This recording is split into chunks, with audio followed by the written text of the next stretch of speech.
review ya tentang clay art. Ibu tahu apa itu clay art? Ibu tahu apa itu clay? Ya, tahu pastinya ya. Nah, bapak-bapak langsung saja silakan kepada Ibu Dr. Helen Nirwana, waktu dan tempat dipersilakan.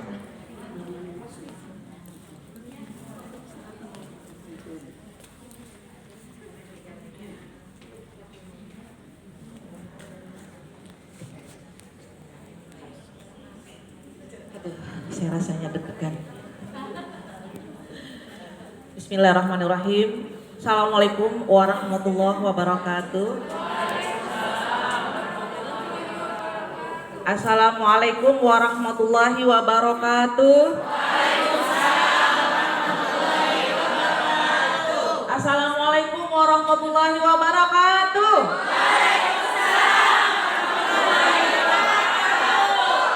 Alhamdulillahirabbil alamin. Segala puji syukur kita kehadirat Allah Subhanahu wa taala karena hari ini kita masih diberikan kesehatan, kesempatan, umur panjang ya, sehingga kita mampu melangkahkan kaki kita ke sini untuk bisa menuntut ilmu. Alhamdulillah. Setiap langkah kaki ibu itu adalah amal jariah yang tidak akan terputus sampai akhirat nanti. Amin ya rabbal alamin. Selawat dan salam selalu kita haturkan kepada junjungan Nabiullah Muhammad SAW, karena beliaulah yang mengangkat derajat kita dari lembah kehinaan hingga menjadi seorang guru yang sangat mulia. Tepuk tangan dulu dong.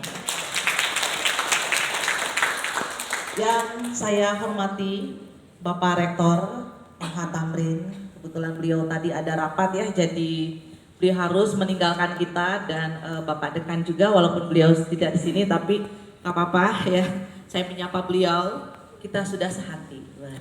UIM dan Tamrin sudah sehati ya, walaupun terpisah jarak, kita selalu kayak magnet yang selalu melekat ya. Yang saya hormati Ibu Ketua Prodi PG PAUD MH Tamrin dan Ketua Prodi PGSD Bapak Dani, Bapak Dani. Ini suatu kehormatan yang sangat luar biasa sekali untuk saya bisa mudik lagi ke Jakarta. Bukan mudik ke Makassar, saya mudik ke Jakarta. Saya 15 tahun warawiri Jakarta Bogor, dan 2 tahun terakhir saya gulung tikar ke Makassar. Gulung tikarnya karena sesuatu dan lain hal ya.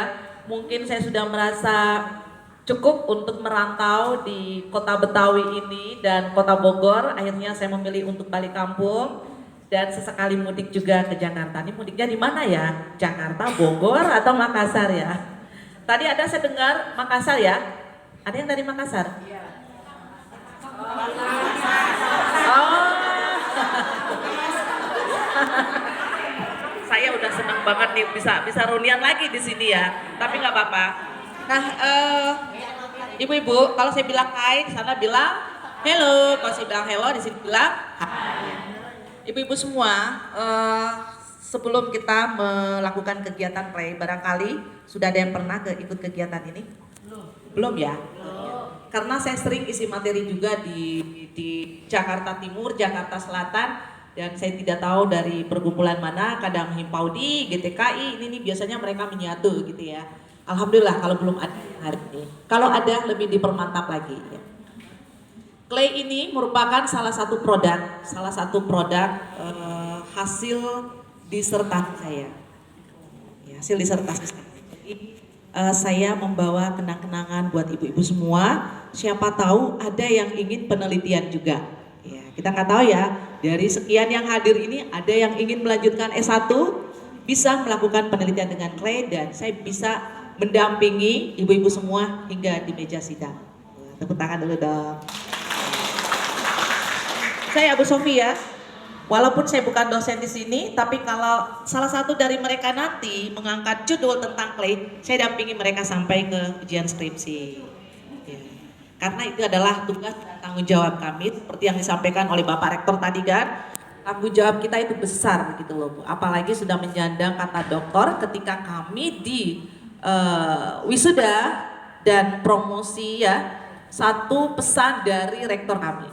Ibu jangan banyak bermain di dalam kampus, tapi sering-sering ngamen keluar kampus. Ngamennya yang ngamen kayak gini, ngamen edukasi ya. Gitu. Kita memberikan ilmu dan kita saling melengkapi. Karena saya yakin yang semua di ruangan ini semua orang hebat Ibu Sofi. Semua orang hebat, yang kata Pak Rektor tadi, kita semua ini adalah fondasi negara ya. Kita berdiri dulu deh, sebelum kita masuk materi berdiri dulu dia kayaknya pegel, duduk, ibu-ibu biasanya nggak kuat duduk. Ya udah, kita berdiri dulu ya.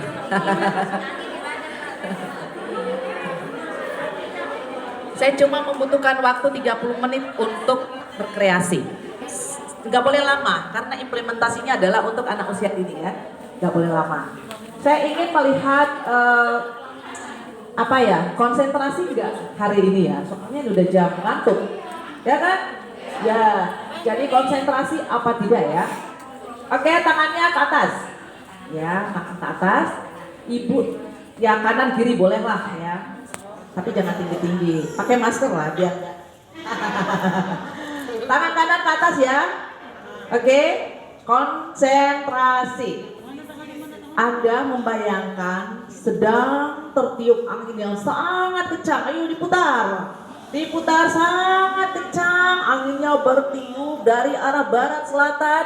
Bertiup sangat kencang. Dan peganglah dagu kalian. Awas jangan diubah ya. Dagu ya. Jangan diubah ya. Ada berapa orang yang memegang dagunya? Ibu kok keningnya sih? Ibu dagu. Ibu dagu, Bu. Dagu, Bu. Masih ada yang nggak konsentrasi. Oke, sekarang kaki kanan ya. Lihat saya 5 kali ya. Berputar. Ya, 5 kali. 5 kali. 4 kali. 4 kali. 3 kali. 3 kali. 2 kali. 2 kali. 1. Yes. Bisa? Bisa. 2 orang sini. 1 sisi kanan, 1 sisi kiri. Ayo dong. Dampingin saya. Yang kesit. Yang kesit. Ya nggak apa-apa. 3 orang maju ya. Ya. Jadi kita sambil berhitung ya. 1, 2, 3, 4, 5, 1, 2. Sambil diputar ya. Ini untuk gerakan motorik kasar. Jadi teman-teman bisa melakukan ini sebelum masuk kegiatan inti atau pada saat circle time lain-lain di sekolah. Boleh? Boleh. Bisa? 1, 2, 3. 1, 2, 3, 4, 5. 1, 2, 3, 4, 5. 1, 2, 3, 4. 1, 2, 3, 4. 1, 2, 3, 1, 2, 3, 1, 2, 1, 2, 1. Yes! Mau 1 kali lagi? Oke, 1, 2, 3. 1, 2, 3. 1, 2, 3, 4, 5. 1, 2, 3, 4, 5. 1, 2, 3, 4. 1, 2, 3, 4. 1, 2, 3, 1, 2, 3, 1, 2, 1, 2, 1. Yes! Nah, ya.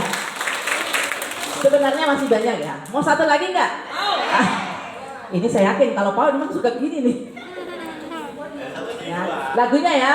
Melompat dengan kedua kaki, bertepuk dengan kedua tangan, tertawa mulut kita terbuka, hahaha, hati jadi gembira.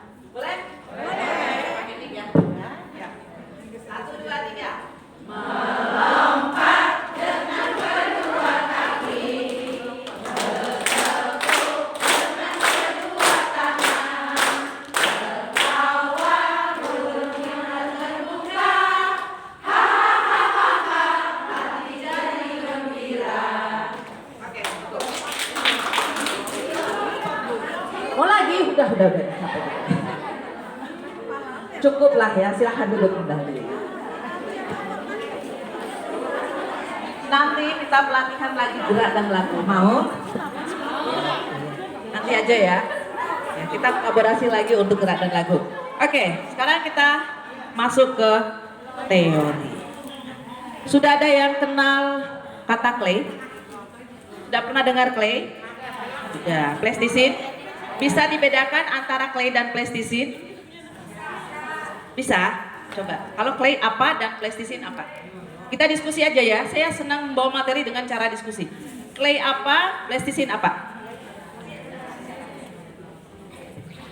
Clay biasanya terbuat dari sejenis tepung. Kalau plasticine itu ada campuran lilin-lilin. Udah pernah nggak jawabannya? Belum ya? Belum. Ya, yang lain. Ya, oke. Perbedaan yang paling mendasar clay dan plasticine. Kalau clay tidak bisa lagi didaur ulang. Ketika kita sudah membuat adonannya, maka clay itu akan mengeras. Dia tidak bisa lagi didaur ulang. Kalau plasticine itu bisa didaur ulang. Betul ya? Mungkin sebentar anak-anak bikin kapal atau apa, bisa lagi diremas, dibuat lagi untuk yang lain. Kalau clay tidak. Nah, kenapa bisa seperti itu? Sebentar kita lihat ya. Itu perbedaan yang sangat mendasar. Nah, kenapa hadir clay? Kalau zaman dahulu namanya tanah liat. Ya kan? Kalau tanah liat biasanya kotor, susah kita menemukan tanah liat apalagi di Jakarta ya. Susah banget ya. Makanya seiring perjalanan waktu keilmuan makin meningkat. Nah, dan di Korea di sana mereka menemukan formula bagaimana bisa membuat clay. Dan mereka membuat clay itu dari bahan tepung maizena atau tepung jagung. Karena tepung yang ada di kita itu sulit mereka temukan di sana sehingga menemukan tepung maizena. Saya mencoba untuk meracik dari tepung yang ada di Indonesia dan itu ternyata hasilnya jauh lebih bagus ketimbang kita menggunakan tepung maizena. Karena ini adalah hasil dari penelitian saya sudah melakukan trial and error dan ternyata sudah menemukan formulanya yang sangat bagus dan takaran yang sangat bagus, bisa awet produk kita sampai 5 tahun. Yang penting di akrilik sehingga tidak digigit tikus. Oke, kita lanjut ya. Nah, ini hasil penelitian. Pertama yang melakukan penelitian tentang clay ketika saya searching di Indonesia ternyata belum ada. Alhamdulillah saya yang pertama melakukan penelitian tentang clay, bagaimana meningkatkan kemampuan motorik halus. Tahu motorik halus? Ya, segala sesuatu yang dilakukan oleh anak menggunakan jari tangan ya. Jari tangan sampai ke siku loh. Bukan hanya pergelangan tangan saja. Ini ada juga Ibu Miftahul Jannah tahun 2018 juga melakukan penelitian yang sama dan lulus kuliah. Ini adalah salah satu mahasiswa saya di STKIP Kusuma Negara yang juga meneliti clay terhadap kemampuan kreativitas. Baru ada 3 orang.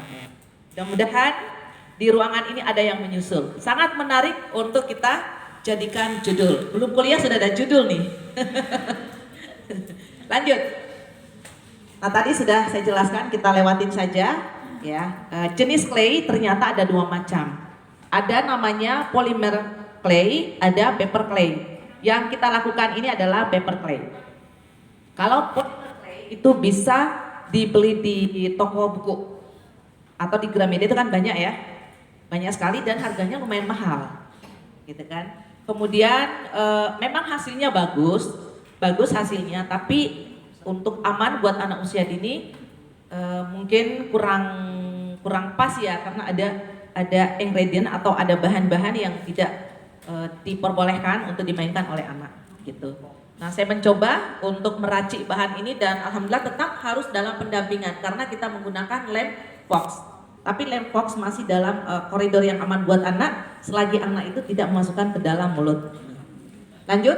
Nah, apa manfaatnya clay bagi PAUD? Nah, ini penting ya. Buat apa sih saya belajar clay? Kemudian penerapannya ke anak usia dini seperti apa, ini perlu juga kita pahami.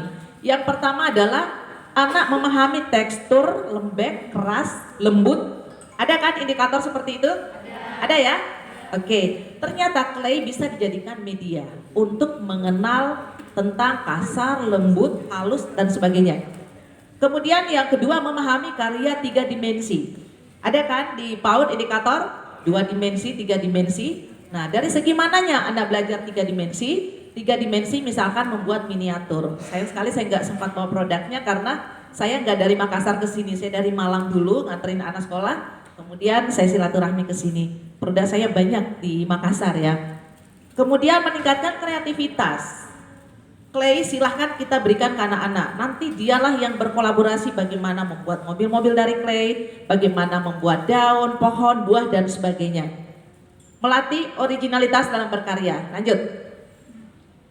Nah, tujuan bermain clay. Ada berapa sekarang, bukan standar, sekarang namanya CPL ya? CP ya, capaian pembelajaran. Betul ya? Oke. CP pertama adalah motorik halus. Dari segi mananya clay bisa menstimulasi kemampuan motorik halus anak. Sebentar akan kita melakukan kegiatan itu. Ketika anak-anak meremas tepung, ada tepung sagu, tepung terigu, kemudian tepung apalagi beras ketan, ada lem fox, mereka kan meremas. Secara tidak langsung gerakan meremas ini adalah melatih otot-otot halus anak-anak kita. Betul ya Bu? Nah, anak PAUD terutama yang masih di kelas dasar. Tapi jangan salah loh, anak TKB juga masih banyak yang tulisannya kurang bagus. Nah, bisa disimulasi dengan clay dan mereka pasti senang. Main tepung itu anak-anak senang. Di rumah saya, anak saya Bu, kalau beli powder atau bedak ya, bentar aja tuh habis. Udah kita kasih clay saja, kasih tepung bermanfaat dan mereka akan menarik. Terus kognitif. Nah, dari segi mananya sih clay kognitif? Clay ini bisa dicetak Ibu. Bentuknya bulat, bentuknya bundar, bentuknya segitiga. Ada kan indikator kognitif? Anak belajar tentang bentuk segitiga, bundar, dan seterusnya. Anak belajar angka. Dari clay anak bisa membuat angka 1 sampai 10 dan seterusnya. Karena kan lentur ya. Cuma bedanya dengan plastisine bisa daur ulang, clay sudah tidak. Ketika sudah dibentuk itu sudah permanen. Kena angin, kena udara, kena panas, nggak bisa lagi didaur ulang, dia akan retak gitu. Kemudian bahasa. Jadi ibu-ibu bisa di sekolah punya cetakan huruf kan? Cetakan huruf digeleng. Kalau orang sini bilang apa ya? Kalau Makassar digeleng, digulung. Adonannya kalau bikin kue itu lah digulung ya, digulung pakai gulungan apa sih namanya? Kadang paralon kecil ya. Kalau ibu bikin kue, nah itu digeleng dulu, udah itu dicetak menggunakan cetakan huruf. Nah, itu bisa menstimulasi kemampuan bahasa anak. Ketimbang ibu, ini huruf A, ini huruf B, mereka jedung. Mereka pasti bosen dengan cara-cara seperti itu. Coba bikin clay, kamu nak cetak huruf A, ini loh gambarnya huruf A. Coba kamu cari cetakan huruf A, kamu cetak di claymu, menang mereka. Boleh ya diterapkan seperti itu ya? Oke. Kemudian sosial emosional. Saya pernah melakukan terapi pada anak yang mengalami keterlambatan mental. Keterlambatan mental, dia senangnya pada satu kegiatan saja. Kalau sudah itu terus. Jadi dia nggak bisa beralih ke kegiatan yang berikutnya. Saya kasihlah dia clay. Dia senangnya membuat bentuk bulat. Saya kasih bentuk lonjong, dia nggak mau. Saya kasih bentuk segitiga, dia nggak mau. Intinya dia cuma bulat saja terus. Ya sudah, dia bikin bulat sebanyak-banyaknya. Sudah itu saya arahkan untuk merangkai bulat-bulatnya itu menjadi bunga matahari, merangkainya jadi ulat-ulat dan sebagainya. Nah, dari situ dia sudah mulai ada rasa kepercayaan dirinya. Nah, ini orang tuanya senang banget. Selama dia bermain clay ada perubahan dalam diri anak tersebut dan alhamdulillah sekarang sekolahnya di sekolah normal. Jadi itu diterapi. Saya betul-betul mendampingi dia selama setahun gitu. Dan dilanjutkan lagi oleh orang tuanya. Lanjut ya. Dari segi agama dan moral. Nah, ini yang sosial emosional itu salah satunya bisa untuk terapi perilaku, itu kan berkaitan sosial emosional. Kemudian ketika anak bermain clay, mereka mungkin bisa berkolaborasi, jadi bisa saling berinteraksi di antara mereka.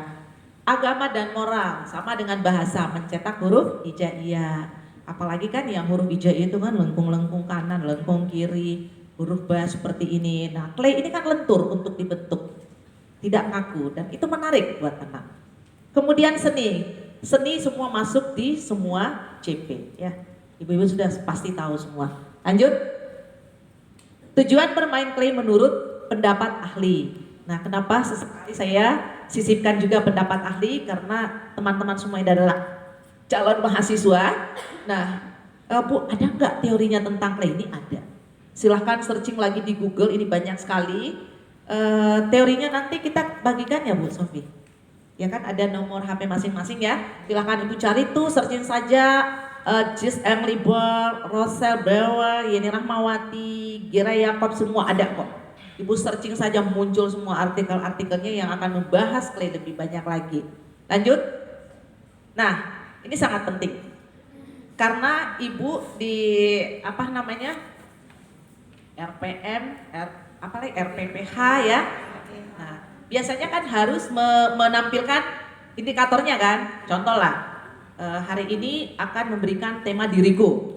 Dalam tema diriku itu ada berbagai indikator yang Ibu ingin capai. Misalkan ya, indikatornya salah satunya adalah meremas, memutar, membentuk, memotong dan sebagainya. Ibu bingung, apa medianya yang bagus saya pilih untuk menstimulasi indikator ini.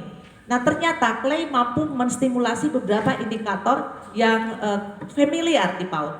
Familiar kan di PAUD ya? Memutar ada kan? Indikator memutar?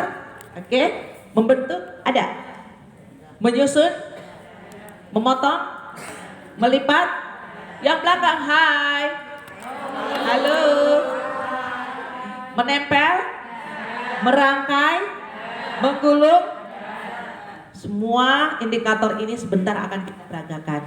Jadi kalau teman-teman konsentrasi dengan materi saya, sebentar tidak akan bertanya lagi sama saya. Pada saat praktek saya akan nyumput di belakang tuh.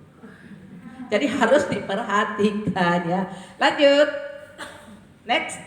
Kesimpulannya adalah clay adalah salah satu media yang bisa menstimulasi aspek perkembangan anak, yakni motorik halus, kognitif, sosial emosional, bahasa agama, seni dengan 5 tahapan ya. 5 tahapan.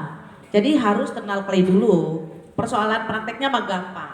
Kenal maka tak sayang. Tahapannya pertama adalah meremas, kedua membentuk, ketiga menempel, keempat menyusun, kelima merangkai. 5 tahapan ini sebentar akan kita lakukan. Jadi saya akan berikan waktu, kegiatan meremas cukup 15 menit. Kenapa 15 menit? Kemampuan konsentrasi anak usia dini hanya batasnya 10-15 menit. Betul ya Bu? Jadi kita mempraktekkan hari ini cukup 15 menit. Kalau ada yang belum kalis dalam rentang waktu 15 menit, berarti motorik halusnya ibu-ibu harus distimulasi dulu. Ya kan? Fakta membuktikan hari ini. Apakah motorik halus ibu-ibu sudah terstimulasi dengan baik atau enggak? Kalau enggak, berarti masa kecil ibu enggak bahagia.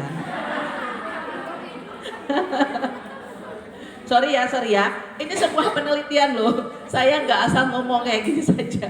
Jadi sebentar, ini kita sebenarnya bisa jadi sampel penelitian kita ini Bu Sofia. Kira-kira dari 100 sampel, ada berapa peserta yang mampu menyelesaikan adonan clay sampai kalis dalam rentang waktu 15 menit. Ini bisa jadi pretest dan post-test ya. Oke. Setelah itu saya akan berikan waktu membentuk hanya 10 menit. Berarti sudah berapa? 25 menit. Menempel cukup 5 menit. Lama banget tuh menempel 5 menit. Sudah berapa menit? Lama banget ya 30 menit ya. Menyusun, menempel, menyusun, merangkai, ini sebenarnya sama. Satu rangkaian yang sama. Karena sudah menempel, sudah menyusun juga, otomatis merangkai juga. 5 menit berarti 15 tambah 5 20, cukup 25 menit. Ya kan? Sekarang sudah jam 3. Kita lanjut lagi. Jadi berikan waktu berapa lama nih? Oke, lanjut. Teorinya dulu yang penting ya. Kalau sudah tahu teorinya udah enak. Lanjut. Next. Nah ini kita lewatin saja. Indikator, subindikator, item. Tapi ini penting. Ini penting untuk teman-teman masukkan ke dalam RPPH-nya. Ya. Lanjut. Nanti kita bagikan kok. Nah bahan dasar clay semuanya sudah bawa ya, mudah-mudahan komplit dan lengkap. Tepung terigu, tepung beras ketan, tepung sagu, lem fox. Yang paling bagus adalah lem fox yang dalam kemasan, bukan yang dalam botolan. Tapi kalau sudah ada yang bawa botolan nggak apa-apa. Tapi untuk penerapan di sekolah sebaiknya yang dalam kemasan, karena yang Hello, ada yang bawa dalam kemasan? Boleh saya pinjem? Nah, oke. Oh ya. Yang seperti ini ya, karena ini unsur airnya lebih banyak ketimbang yang dalam botol. Yang dalam botol dia cepat kering. Jadi saya sudah uji coba, ternyata Lemfox yang kita gunakan yang dalam botol itu cepat kering. Kalau ini tidak. Jadi kualitas keringnya lebih bagus. Maaf ya Bu. Kemudian, hai hello. Soda kue atau pengawet makanan. Cukup seujung sendok makan saja. Jangan banyak-banyak. Kalau banyak, kualitas klaynya akan retak. Sama kalau ibu bikin kue bolu kan. Kalau terlalu banyak, ketika kita bakar, panggang dia kan retak gitu ya. Kemudian benzoat atau pewarna makanan. Kalau untuk PAUD saya sarankan menggunakan pewarna makanan, jangan benzoat. Kecuali hello ya. Clay ini manfaatnya ada 2. Bisa untuk digunakan menstimulasi anak usia dini, bisa untuk menambah receh buat ngepul dapur. Ya, gaji kita kan 1 juta, sabar, jujur dan tapi saya akan membuktikan bahwa ibu belajar clay insya Allah bisa jadi 1 juta beneran. Karena clay itu kering, dia mengering, bisa jadi aksesoris, bisa jadi kalung, bisa jadi miniatur. Ibu bisa bikin miniatur wisuda untuk anak-anak, gak perlu beli, bikin clay, bisa jadi gantungan kunci dan sebagainya. Gajinya bukan lagi 1 juta, oke? Ya, nah kalau ibu ingin jualan pakai benzoat, sorry, apa lagi namanya pewarna itu loh? Saya enggak, ya akrilik. Ya, kita jangan menyebut ini ya, soalnya kalau nyebut iklan harus bayar. Ya sejenis akrilik, karena akrilik itu warnanya keluar. Kalau pewarna makanan, dia sudah lama kliknya kita itu akan pudar warnanya ya, pudar warnanya. Tapi sebenarnya ada resepnya juga. Jadi belajar clay ini bertahap sebenarnya ya. Kalau mau sampai ke profesionalnya bertahap. Tapi hari ini cukup yang dasarnya saja, yang mudah itu terapkan ke anak usia dini. Lanjut. Nah, ini indikator meremas ya. Hai. Halo. Meremasnya seperti ini. Semua kan sudah pernah membuat adonan kue donat kan? Sampai kalis ya? Jangan sampai nggak kalis. Kalau nggak kalis kualitasnya nanti nggak bagus. Setelah membuat adonan sebentar seperti ini, lanjut teman-teman silahkan mewarnai. Next. Silahkan mewarnai dengan 4 warna. Hijau.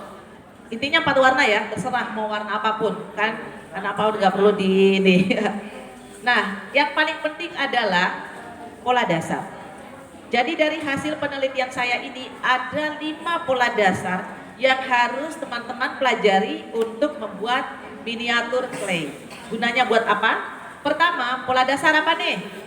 Anak-anak gampang atau susah nggak membuat ini? Oke, lanjut. Ingat 1 ya, pola dasar bulat. 2, pola dasar bundar. Jadi sebelum membuat pola dasar bundar, buat dulu pola dasar bulat. Kemudian dipipihkan jadi bundar. Lanjut. Pola dasar tetes air.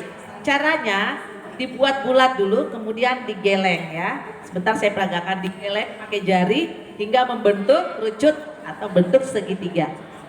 Lanjut.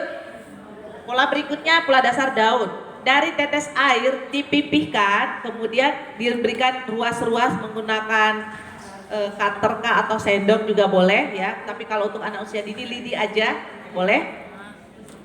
Terakhir, pola lonjong.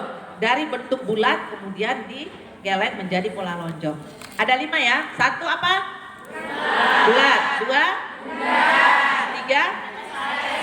Air. 4? 5? Oke, itu sebentar yang ibu akan peragakan. Next. Semua pola yang ibu buat ketika dirangkai akan menjadi bunga matahari. Betul ya? Betul. Ya kan? Pola lonjong itu adalah batangnya. Pola daun buat 2. Gak boleh ada yang bikin selain bentuk ini ya. Karena kenapa? Yang paling bagus karyanya Bu Sofi dapat ada door prize-nya. Benar ya door prize ya? Bukan door prize kali ya Bu? Yang paling bagus karyanya akan dapat hadiah. Kalau door prize kan kita undi. Ya, jadi yang paling bagus karyanya nanti saya akan lihat, nanti akan mendapatkan buku ya. Jadi buat seperti ini, jangan buat yang lain ya. Karena indikator penilaian saya ada di sini. Kenapa wajib buat ini? Karena ini adalah pola dasar yang akan menjadi dasar ibu-ibu untuk membuat apa saja yang ibu inginkan. Masih penasaran? Ibu jahit baju, awalnya buat apa? Pola kan? Kalau ibu ingin membuat miniatur, inilah polanya. Yang 5 ini, gak perlu kemana-mana. Ini sudah temuan penelitian saya. Jadi ibu buat pola lonjong, kemudian buat pola tetes air 1, 2, 3, 4, 5, 6, 7, 8, 9. Dengan berbagai variasi warna yang berbeda semua ya. Jadi jangan ada yang sama, biar matching gitu.